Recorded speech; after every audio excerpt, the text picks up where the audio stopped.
যুক্তরাষ্ট্রের সাম্প্রতিক কূটনৈতিক হুঁশিয়ারি বিশ্ব রাজনীতিতে নতুন উত্তেজনা সৃষ্টি করেছে। প্রভাবশালী সিনেটর লিন্ডসে গ্রাহামের মন্তব্য অনুযায়ী ইরানের চলমান বিক্ষোভ দমন বা রাজনৈতিক অস্থিতিশীলতার ক্ষেত্রে প্রেসিডেন্ট ডোনাল্ড ট্রাম্প প্রয়োজনে দেশটির সর্বোচ্চ নেতা আয়াতুল্লাহ আলী খামেনির বিরুদ্ধেও চরম পদক্ষেপ নিতে পারেন।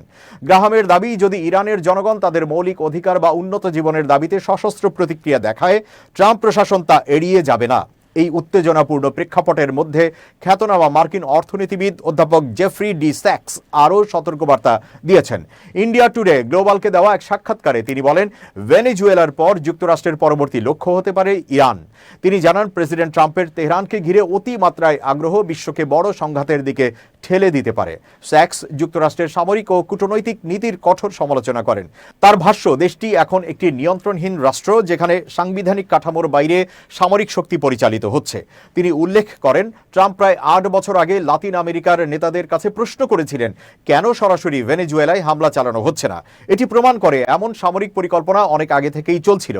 ইরানের পরিস্থিতি নিয়ে তার উদ্বেগ আরও গভীর। স্যাক্স বলেন, ইরানের বিরুদ্ধে সামরিক অভিযান হলে পরিস্থিতি ভেনেজুয়েলার চেয়েও ভয়াবহ হবে। ইরান আধুনিক হাইপারসনিক ক্ষেপণাস্ত্র ধারণ করছে এবং এমন এক ভূ রাজনৈতিক অঞ্চলে অবস্থিত যেখানে বড় শক্তিগুলোর সরাসরি স্বার্থ জড়িত।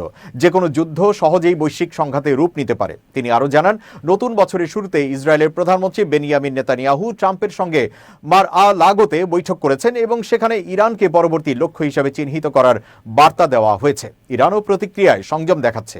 প্রেসিডেন্ট মাসুদ পেজেশকিয়ান বুধবার নিরাপত্তা বাহিনীকে নির্দেশ দিয়েছেন অর্থনৈতিক বিক্ষোভ দমনে কঠোর ব্যবস্থা গ্রহণ না করতে। তিনি শান্তিপূর্ণ বিক্ষোভকারীদের সঙ্গে সশস্ত্র দাঙ্গাকারীদের পার্থক্য করতে বলেছেন।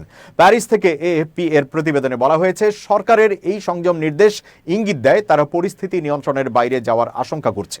বিশ্লেষকরা মনে করছেন, ট্রাম্প প্রশাসনের হুঁশিয়ারি ও ইরান যুক্তরাষ্ট্রের উত্তেজনা বৈশ্বিক নিরাপত্তার জন্য নতুন চ্যালেঞ্জ তৈরি করতে পারে।